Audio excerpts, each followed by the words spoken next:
الحمد لله نحمده ونستعينه ونستغفره ونؤمن به ونتوكل عليه ونعوذ بالله من شرور أنفسنا ومن سيئات أعمالنا من يهده الله فلا مضل له ومن يضلله فلا هادي له ونشهد أن لا إله إلا الله وحده لا شريك له ونشهد أن محمدا عبده ورسوله أما بعد أعوذ بالله من الشيطان الرجيم بسم الله الرحمن الرحيم إذا جاء نصر الله والفتح ورأيت الناس يدخلون في دين الله أفواجا فسبح بحمد ربك واستغفره إنه كان توابا صدق الله العظيم إن الله وملائكته يصلون على النبي يا أيها الذين آمنوا صلوا عليه وسلموا تسليما اللهم صل على سيدنا ومولانا محمد وعلى آله وأصحابه وبارك وسلم اللهم صل على سيدنا ومولانا محمد وعلى آله وأصحابه وبارك وسلم الصلاة والسلام عليك يا رسول الله وعلى آلك وأصحابك يا حبيب الله. اللہ تبارک و تعالی وحدہ لا شریک کا بے پایا فضل و کرم اور احسان و انعام ہے کہ جس نے باعث تخلیق کائنات رحمت للعالمین شافع روز جزا خاتم النبیین حضور سیدنا محمد مصطفیٰ صلی اللہ علیہ وآلہ وسلم کے مبارک وسیلہ سے ہم سب کو دولت ایمان عطا فرمائی. اللہ تبارک و تعالی کما حقہ ہم اس دولت کی قدر کرنے کی توفیق عطا فرمائے. ناظرین و سامعین، آج بحمد اللہ تعالی ناروے میں 20 رمضان المبارک ہے اور 20 رمضان المبارک وہ عظیم دن ہے کہ جس دن اللہ تبارک و تعالی وحدہ لا شریک نے اپنے آخری نبی حضور سیدنا محمد مصطفیٰ صلی اللہ علیہ وآلہ وسلم کو شہر مکہ پر جو ہے وہ غلبہ عطا فرمایا اور حضور علیہ السلام کو فتح مکہ جو ہے وہ نصیب ہوئی. آقا دو جہاں صلی اللہ علیہ وآلہ وسلم نے جیسا کہ آپ جانتے ہیں مدنی زندگی میں کم و بیش 10 سال حضور پاک کی مدنی زندگی ہے. ان 10 سالوں میں آقا دو جہاں صلی اللہ علیہ وآلہ وسلم نے کم و بیش 83 جنگیں جو ہیں وہ لڑیں. 83 جنگیں جو ہیں وہ تقریباً آپ نے لڑی، جس میں سے کئی جنگیں ایسی بھی تھیں جن کو غزوات بننے کا شرف حاصل ہوا. یعنی ان میں آقا دو جہاں صلی اللہ علیہ وآلہ وسلم نے بنفس نفیس خود اپنے لشکر کی قیادت فرمائی اور ساری دنیا کو جنگ لڑنے کے رہنما اصول جو ہیں وہ عطا فرمائے. انہی مبارک غزوات میں ایک غزوہ فتح مکہ بھی ہے. آقا دو جہاں صلی اللہ علیہ وآلہ وسلم غزوہ فتح مکہ کے لیے حضور علیہ السلام 10 رمضان المبارک ہجری 8 کو مدینہ طیبہ سے روانہ ہوئے. جیسا کہ آپ کو یاد ہوگا غزوہ بدر کے ذکر پاک کے حوالے سے ہم نے یہ عرض کیا تھا کہ حضور علیہ السلام کا ایک عام معمول تھا کہ آقا دو جہاں جب سفر جنگ پر جانے کا ارادہ فرماتے تو عام لشکر کے افراد کو، عام جو فوجی ہوتے تھے حضور پاک کے لشکر کے عام صحابہ اکرام کو بالعموم منزل کی خبر نہ ہوتی تھی۔ اور جو فتح مکہ کا یہ جو سفر تھا، اس میں حضور علیہ السلام نے، آپ سیرت پاک کی کتب کو پڑھیے، آقا دو جہاں نے مدینہ منورہ سے اس دور میں جو معروف رستہ جاتا تھا مکہ معظمہ کا، اس رستے کو اس سفر میں کئی بار حضور نے تبدیل فرمایا، بار بار حضور ریتنگ کو، ڈائریکشن کو چینج فرماتے تھے، حتیٰ کہ 10,000 افراد کا یہ جو لشکر ہے، اس میں سے بہت بھاری اکثریت جب تک مکہ مکرمہ کے بالکل قریب پہنچ نہیں گئی، خود جو لشکری تھے، جو حضور پاک کے لشکر میں صحابہ کرام شامل تھے، ان میں سے بھی ہزارہ صحابہ کرام سمجھ نہیں سکے کہ ہمارا ارادہ کس منزل کی طرف ہے، اور ہمارا ٹارگٹ اور ہمارا یہ سارا سفر جو ہے وہ کس منزل کی طرف ہم جو ہے وہ چل رہے ہیں، رواں دواں ہیں، اور ہم بالآخر کہاں پہ پہنچیں گے۔ بار بار حضور علیہ السلام اس سفر میں اپنی ڈائریکشن کو تبدیل فرماتے رہے۔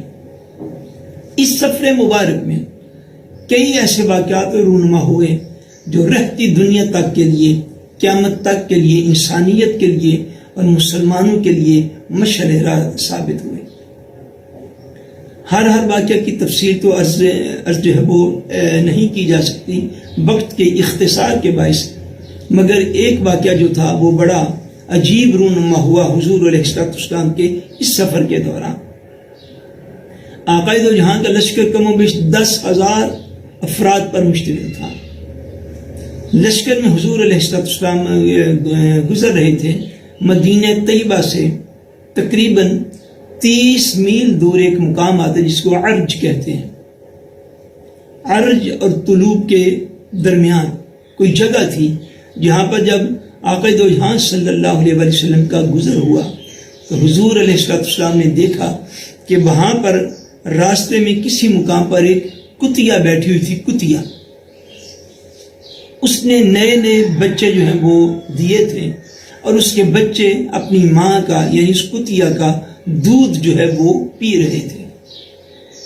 جب حضور کی نظر پڑی تو حضور علیہ السلام نے اس کتیا کے بچوں کی حفاظت کی خاطر کہ ان کو تکلیف کوئی نہ ہو، اور 10,000 کا عظیم الشان لشکر ہے، کوئی شخص بے احتیاطی نہ کرے، اور ان کو جو ہے وہ احتیاط کے ساتھ اس مقام پر کہ وہ بیٹھے رہیں اور ان کو کوئی تکلیف نہ پہنچے، ان کو کوئی ڈسٹربنس نہ ہو، وہ جانور اور جانور بھی کتیا، اس کے بچے دودھ پی رہے تھے۔ حضور نے جب دیکھا تو حضور نے باقاعدہ اپنی افواج میں سے ایک شخص کی یہ ڈیوٹی لگائی، اور وہ شخصیت کون تھی؟ وہ حضور کے صحابی حضرت جمیل بن سراقہ رضی اللہ تعالی عنہ تھے۔ ان کی یہ ڈیوٹی لگی، ذمہ داری لگی کہ آپ اس مقام پر کھڑے رہیں گے۔ کس وقت تک؟ اس وقت تک آپ کھڑے رہیں گے جب تک یہ 10,000 کا 10,000 لشکر جو ہے یہ یہاں سے گزر نہیں جاتا۔ اتنی دیر تک آپ وہاں پر کھڑے رہے۔ حضور نے انہیں حکم فرمایا تاکہ کہیں لشکر میں سے کوئی شخص بے احتیاطی نہ کرے اور کتوں کے وہ جو بچے تھے ان کو تکلیف نہ ہونے پائے۔ گویا حضور علیہ السلام نے اپنے عمل مبارک سے جانوروں کے حقوق کو واضح فرمایا کہ اس روئے زمین پر جو جانور ہیں ان کے حقوق کا ضامن بھی اسلام ہے۔ حضور علیہ السلام نے باقاعدہ ایک شخص کی ڈیوٹی لگائی، اور وہ تب تک کھڑے رہے جب تک 10,000 افراد کا لشکر وہاں سے گزر نہیں گیا۔ اب آگے چلیے، آقا دو جہاں صلی اللہ علیہ وآلہ وسلم جب شہر مکہ معظمہ میں حضور علیہ السلام داخل ہوئے، حضور پاک جب شہر مکہ میں داخل ہوتے ہیں فاتحانہ انداز کے ساتھ، فاتحانہ شان کے ساتھ۔ یہ شہر مکہ وہی شہر تھا کہ جس کے باشندوں نے، جس کے رہنے والوں نے آج سے فتح مکہ سے 10 سال پہلے حضور علیہ السلام کو ہجرت پر مجبور کر دیا تھا۔ یہ وہ شہر مکہ تھا جو حضور علیہ السلام کی حضور کی مبارک ولادت کا شہر تھا۔ حضور علیہ السلام اس شہر انور میں پیدا ہوئے۔ آقا دو جہاں نے کم و بیش 53 سال کی 53 ایئرز زندگی اپنی جو ہے اس شہر کے اندر حضور نے گزار دی، مگر 53 سال اس شہر میں رہنے کے بعد بھی شہر کے باشندوں نے حضور علیہ السلام کو ہجرت پر مجبور کر دیا۔ اب آقا دو جہاں صلی اللہ علیہ وسلم کو ہجرت کرنے کے محض 8 سال کے بعد اللہ تبارک و تعالیٰ نے وہ ظاہری شان و شوکت اور قوت و طاقت عطا فرما دی تھی کہ آقا دو جہاں لشکر لے کر مکہ معظمہ کو فتح کرنے کے لیے مکہ معظمہ میں تشریف لے آئے تھے۔ اب اس حالت میں جب شہر مکہ میں حضور علیہ السلام داخل ہوئے تو سیرت کی کتب کے اندر جو ہے یہ روایات موجود ہیں کہ آقا دو جہاں نے سارے سفر مبارک میں حضور نے خود جو ہے وہ سر انور کے اوپر پہنا ہوا تھا، وہ لوہے کی ٹوپی جو حالت جنگ میں پہنتے ہیں۔ حضور علیہ السلام جب فاتحانہ شان کے ساتھ شہر مکہ میں داخل ہوئے تو میرے آقا نے وہ لوہے کا خود اتار دیا اور حضور پاک جو ہیں آپ نے اپنے سر انور پر سیاہ امامہ شریف باندھا۔ سبحان اللہ، قربان جائیے آقا دو جہاں کے چہرے انور پر، وہ چہرے انور جس کی شان بددعا کی شان تھی، اور حضور علیہ السلام کا حسن و جمال آپ نے سن رکھا ہوگا کہ آقا دو جہاں کا چہرہ انور ایسے تھا اور حضور پاک کی رنگت مبارک ایسے تھی جس کو مولا علی پاک رضی اللہ تعالیٰ عنہ نے بڑا خوبصورت ارشاد فرمایا کہ حضور پاک کی رنگت مبارک ایسے تھی جیسے سونے پر، جیسے چاندی پر سونے کا پانی چڑھا دیا گیا۔ حضور پاک کی رنگت مبارک خوب سفید اور سرخ تھی۔ آقا دو جہاں صلی اللہ علیہ وسلم نے اپنے سر انور کے اوپر حضور نے وہ سیاہ رنگ کا امامہ جو تھا وہ باندھا۔ تو آپ سوچئے اور اندازہ کیجئے کس شان و شوکت کے ساتھ حضور علیہ السلام شہر مکہ میں داخل ہو رہے ہیں۔ آقا دو جہاں نے امامہ شریف باندھا اور نبی کریم صلی اللہ علیہ وسلم شہر مکہ میں جب داخل ہوئے تو وہ فاتحانہ شان کیا تھی، وہ فاتحانہ عظمت کیا تھی۔ دنیا میں بڑے بڑے کمانڈر ان چیف جو ہیں وہ گزرے ہیں، بڑے بڑے لشکروں کے سالار گزرے ہیں، بڑے بڑے بادشاہ اور سلاطین گزرے ہیں۔ جب فاتح کسی شہر کو فتح کرتے ہیں تو ان کے اندر ایک فخر موجود ہوتا ہے، ایک اکڑ موجود ہوتی ہے، ایک فاتحانہ شان سے سینے جو ہیں وہ پھیلے ہوئے ہوتے ہیں۔ آقا دو جہاں کی سیرت پاک کا آپ مطالعہ کیجئے۔ آقا دو جہاں صلی اللہ علیہ وسلم جب شہر مکہ میں فاتحانہ شان سے داخل ہو رہے تھے تو حضور علیہ السلام کے عجز کا عالم یہ تھا، عاجزی کا عالم یہ تھا کہ حضور علیہ السلام اپنی مبارک اونٹنی پر سوار تھے اور آقا دو جہاں کا چہرہ اقدس حضور علیہ السلام نے اپنا سر انور جو تھا وہ جھکایا ہوا تھا۔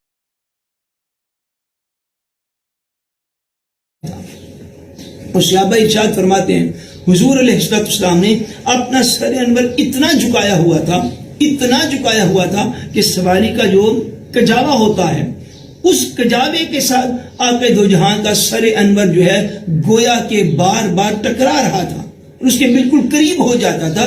حضور علیہ السلام فاتحانہ شان کے ساتھ جب داخل ہوئے شہر مکہ میں تو ایسا نہیں ہوا کہ معاذ اللہ آقا دو جہاں صلی اللہ علیہ وسلم کے ذات مبارکہ سے کوئی فخر ظاہر ہو رہا ہو، حضور علیہ السلام سے خدا نہ خواستہ کوئی ایسی چیز ظاہر ہو رہی ہو، بلکہ حضور داخل ہوئے فاتحانہ شان کے ساتھ مگر عاجزی کے ساتھ، انکساری کے ساتھ، اور عجز کی ظاہری کیفیت مبارکہ ایسی تھی کہ سر انور جو تھا وہ بار بار اس کجاوے کے ساتھ جو حضور کا ٹکرا رہا تھا، اور آقا دو عالم سر کو بہت نیچا کرتے ہوئے شہر مکہ میں اس فاتحانہ شان کے ساتھ داخل ہوئے۔ دوسری طرف عالم کیا تھا؟ اس روز جب حضور مکہ میں فاتحانہ شان سے داخل ہو رہے ہیں، حضور کی سواری میں حضور کے ساتھ کون بیٹھا ہوا تھا؟ غور کیجئے گا اس بات پر بھی۔ آقا دو جہاں صلی اللہ علیہ وسلم جب داخل ہوئے شہر مکہ میں تو حضور پاک کی اونٹنی پر حضور کے پیچھے حضور کے غلام کا بیٹا بیٹھا ہوا تھا، حضرت اسامہ بن زید رضی اللہ تعالی عنہما۔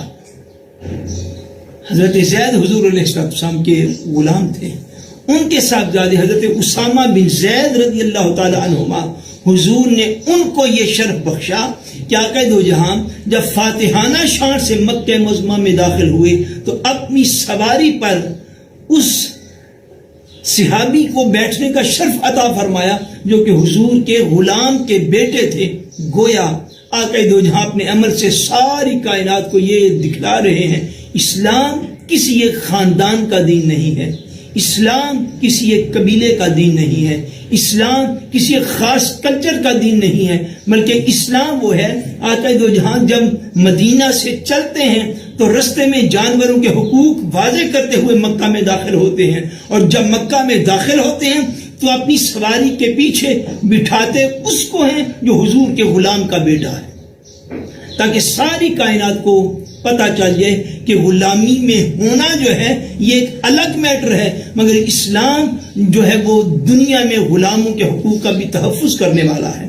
بلکہ اسلام نے لوور کلاس مڈل کلاس کے حقوق کا ایسا تحفظ کیا، حتیٰ کہ اسلام کے اٹھائے ہوئے اقدامات ہی تھے کہ جنہوں نے دنیا سے بہت جلد غلامی کا خاتمہ کر دیا، حتیٰ کہ غلامی بطور لعنت جو ہے وہ شمار ہونے لگ گئے. آقا دو جہاں صلی اللہ علیہ وآلہ وسلم جب فاتحانہ شان کے ساتھ مکہ معظمہ میں داخل ہوئے، اور حتیٰ کہ حضور نبی کریم صلی اللہ علیہ وآلہ وسلم حرم کعبہ کے اندر پہنچے. آقا دو جہاں جب حرم کعبہ میں داخل ہوئے تو اس وقت ہزارہ صحابہ کرام حضور علیہ السلام کے ساتھ حضور پاک حرم مکہ میں حرم کعبہ میں داخل ہوتے ہیں. اور اس وقت عالم یہ تھا کہ آقا دو جہاں صلی اللہ علیہ وسلم نے اتنے واقعات میں آپ کو کون کون سی چیز عرض کر پاؤں گا. حضور پاک صلی اللہ علیہ وسلم جب رکن یمانی کے پاس پہنچے تو ایک عجیب کیفیت تھی. آقا دو جہاں کی اپنی کیفیت بڑی عجیب تھی. حضور پاک جب رکن یمانی کے پاس اس فتح مکہ کے موقع پر حضور پہنچے تو حضور پاک نے خوشی کے ساتھ تکبیر کا نعرہ حضور نے بلند فرمایا. آقا دو جہاں کو جب صحابہ کرام نے نعرے تکبیر لگاتے دیکھا تو حضور نے تو ایک مرتبہ لگایا، ہزارہ صحابہ کرام جو حضور کے ساتھ حرم کعبہ میں تھے وہ سارے بلند آواز سے نعرے تکبیر بلند کرنے لگے. جب حضور کو انہوں نے اتنا خوش دیکھا، اتنا راضی دیکھا، اللہ تبارک و تعالیٰ کا اتنا شکر گزار دیکھا، حضور نے جب تکبیر کا نعرہ بلند فرمایا، حضور نے تو ایک مرتبہ فرمایا. اب صحابہ حضور کے عشق میں رنگے ہوئے لوگ تھے، وہ اپنے محبوب کی ادا کو فالو کرنے والے لوگ تھے، ہر انداز سے فالو کرنے والے لوگ تھے. صحابہ نے اتنی بار نعرہ تکبیر بلند کیا حتیٰ کہ صحابہ تب تک خاموش نہیں ہوئے جب تک آقا دو جہاں صلی اللہ علیہ وسلم نے ان کو خاموش رہنے کا اشارہ نہیں فرما دیا. تب تک حرم کعبہ صحابہ کرام کی تکبیر کے نعروں سے گونجتا رہا. آقا دو جہاں صلی اللہ علیہ وسلم جب شہر مکہ میں داخل ہونے لگے تھے حضور نے امان کے مختلف جو تھے وہ رستے وہ عطا فرمائے جو خانہ کعبہ میں حرم کعبہ میں داخل ہو جائے گا اس کو امان دے دی جائے گی، جو اپنے گھر کا دروازہ بند کر لے گا اس کو امان دے دی جائے گی، اس کو کچھ نہیں کہا جائے گا. جو شخص حضرت ابو سفیان رضی اللہ تعالیٰ عنہ کے گھر میں داخل ہو جائے گا اس کو امان دے دی جائے گی، اسے بھی کچھ نہیں کہا جائے گا. حضور علیہ السلام نے اس ساری امان دیتے ہوئے اہل مکہ کو 10 سے 15 افراد ایسے تھے جن کا نام لے کر ارشاد فرمایا فلاں شخص اگر کسی کو مل جائے تو ان لوگوں کے لیے کوئی امان نہیں ہے، ان کی سزائے موت ہے، یہ جہاں جہاں کسی کو مل جائے ان کو قتل کر دیا جائے. ان میں سے ایک شخص تھا جس کا نام عبداللہ ابن خطل تھا. یہ عبداللہ ابن خطل یا خطل یہ حضور علیہ السلام کی توہین کیا کرتا تھا، حضور علیہ السلام کی بے ادبی کیا کرتا تھا، حضور علیہ السلام کی گستاخی کیا کرتا تھا. جب آقا دو جہاں حرم کعبہ کے اندر داخل ہوئے، صحن کعبہ میں حضور پاک تشریف لے آئے تو یہ حضور علیہ السلام کے صحابہ سے ڈرتا چونکہ اس نے سن رکھا تھا کہ وہ لوگ جن کا نام لے کر حضور نے یہ ارشاد فرمایا ہے کہ یہ شخص جہاں بھی مل جائے ان کے لیے کوئی پناہ نہیں ہے، ان کو قتل کر دیا جائے، ان کی سزائے موت ہے. یہ اس ڈر کے ساتھ جب حضور پاک جو تھے وہ حرم کعبہ میں داخل ہوئے یہ بھی وہیں پر موجود تھا، مگر اس کو پتہ چل گیا تھا کہ میرے لیے جو ہے وہ سزائے موت کا اعلان کر دیا گیا ہے. اب اس نے پناہ لینا چاہیے. ناظرین کہاں اس نے پناہ لینا چاہیے؟ اس نے پناہ لینا چاہیے خانہ کعبہ کے دامن میں. یہ چمٹ گیا تھا غلاف کعبہ کے ساتھ، غلاف کعبہ کے ساتھ یہ چمٹا ہوا تھا. خانہ کعبہ کے غلاف اور خانہ کعبہ کی دیوار کے درمیان یہ چھپا ہوا تھا. حضور علیہ السلام داخل ہوئے حرم کعبہ میں. آقا دو جہاں کو یہ اطلاع دی گئی کہ حضور وہ ابن خطل جو ہے وہ خانہ کعبہ کی پناہ لیے ہوئے یہاں پر موجود ہے اور خانہ کعبہ کے پردے اور خانہ کعبہ کی دیوار کے درمیان چھپا ہوا ہے. ناظرین آپ کو یہ بات ذہن نشین رہنی چاہیے کہ اگر آج بھی کوئی شخص، یہ اسلام کا مسئلہ ہے کہ اگر آج بھی کوئی شخص کوئی جرم کر کے حرم کعبہ کے اندر داخل ہو جائے، خدا نہ خواستہ اگر اس نے قتل کر دیا، وہ قاتل ہو، حرم کعبہ میں داخل ہو جائے تو وہاں اس کے اوپر کوئی سزا نافذ نہیں کی جائے گی، وہاں پر اس کو گرفتار تک جو ہے وہ نہیں کیا جائے گا. اسباب ایسے پیدا کیے جائیں گے کہ اس تک کھانے پینے کی کوئی چیز پہنچنے نہ پائے. جب کھانے پینے کی کوئی چیز اس تک نہ پہنچے گی تو چند دن زیادہ سے زیادہ وہ رہ سکے گا، حتیٰ کہ اپنے آپ کو وہ گرفتاری کے لیے پیش کر دے گا. اس کو حرم کعبہ سے باہر جو ہے وہ لے جایا جائے گا، اس کی تفتیش کی جائے گی. اگر ساری عدالتی جو ہیں وہ خراب اور وہ ساری ڈیمانڈز اس کے اوپر پوری آتی ہوں تو اس کے بعد اس کے اوپر سزا کا نفاذ کیا جائے گا. یہ طریقہ کار ہے اسلام کا. حرم کعبہ میں کبھی کسی کو سزا نہیں دی جاتی. یہ گستاخ رسول تھا، یہ توہین رسالت کرنے والا تھا، یا کہ دو جہاں صلی اللہ علیہ وسلم کی بے ادبی کرنے والا تھا. صحابہ نے اس کی حضور وہ جس کا آپ نے اعلان کر رکھا ہے وہ تو کعبے کے پردے کے پیچھے چھپا ہوا ہے. حضور علیہ السلام نے ارشاد فرمایا اس کو وہاں سے پکڑو، باہر نکالو اور یہیں صحن حرم میں اس کو قتل کر دو. اس لیے فرمایا کہ کعبہ کسی مجرم بد کردار کو پناہ نہیں دیتا. فرمایا کعبہ جو ہے وہ ہمارے گستاخ کو پناہ نہیں دیتا، کعبہ ہمارے بے ادب کو پناہ نہیں دیتا، کعبہ ہماری توہین کرنے والے کو پناہ نہیں دیتا. اب کم سے کم آپ اس بات کو اتنا ضرور سمجھ لیجئے کہ حضور علیہ السلام نے اپنے عمل مبارک سے اس چیز کو بڑا واضح فرما دیا، بڑا کلیئر فرما دیا کہ اسلام میں غلاموں کے بھی حقوق ہیں، اسلام میں عورتوں کے بھی حقوق ہیں، اسلام میں بچوں کے بھی حقوق ہیں، اسلام میں مزدوروں کے بھی حقوق ہیں. دنیا کی جتنی جو لوور کلاس طبقات جن کو آج تک سمجھا جاتا ہے، اسلام نے ہر ایک کے حقوق کی حفاظت کی. آقا دو جہاں نے سب کے حقوق کو واضح فرمایا، حتیٰ کہ انسانوں کے مختلف جو طبقات ہیں صرف ان کے حقوق کی بات نہیں. سفر مکہ میں تو یہاں تک حضور علیہ السلام نے کیا کہ کتوں کے حقوق، جانوروں کے حقوق، کتوں کے بچوں کے حقوق، ان کو اپنے عمل مبارک سے واضح فرمایا. پھر کیا کیا کہ اپنے گستاخ اور بے ادب اور توہین کرنے والے کو حرم کعبہ میں صحن کعبہ میں سزا دی اور اس کو وہاں پہ سزائے موت دی گئی، اس کا سر اتارا گیا. عمل مبارک سے یہ بات واضح فرما دی کہ امت کو قیامت تک اس بات کی خبر ہوتی رہے، امت اس بات کو سمجھتی رہے. یاد رکھیے اسلام میں ہر ایک کے حقوق ہیں، حتیٰ کہ میں نے عرض کیا جانوروں تک کے حقوق ہیں. جس شخص کا اسلام میں 1% بھی کوئی حق نہیں بچتا وہ شخص توہین رسالت کرنے والا ہے. حضور علیہ السلام کا یہ بے ادب کا اسلام کے اندر کوئی رائٹ نہیں ہے. حضور علیہ السلام کی معاذ اللہ توہین کرنے والے کا اسلام میں 0.001% بھی کوئی رائٹ نہیں ہے. اگر اس کا کوئی رائٹ ہوتا تو صحن حرم میں توہین رسالت کرنے والا قتل نہ کیا جاتا اور حضور کے حکم پاک سے قتل نہ کیا جاتا. یہ حدیث پاک گستاخان رسول کی سزا موت کے حوالے سے یہ ایک بڑی مدلل حدیث پاک ہے، کیونکہ یہ واقعہ اس وقت ہوا جب ہزارہ صحابہ اکرام جو تھے وہ صحن حرم میں اس بات کو دیکھنے والے تھے. حضور نے ارشاد فرمایا کعبہ کسی مجرم بد کردار کو پناہ نہیں دیا کرتا. اور اس کا جرم کیا تھا؟ جرم اس کا یہ تھا کہ وہ حضور پاک کی توہین کیا کرتا تھا. اللہ تبارک و تعالی وحدہ لا شریک کی بارگاہ بے کس نیاز میں یہ دعا ہے کہ اللہ پاک حضور پاک کے کرم اور رحمت کا صدقہ ہم سب کا خاتمہ بالایمان فرمائے اور ہمارے دلوں کو حضور کی محبت میں ہمیشہ اس دنیا میں بھی اور اگلی دنیا میں بھی زندہ و پائندہ رکھے. وما علینا الا البلاغ المبین.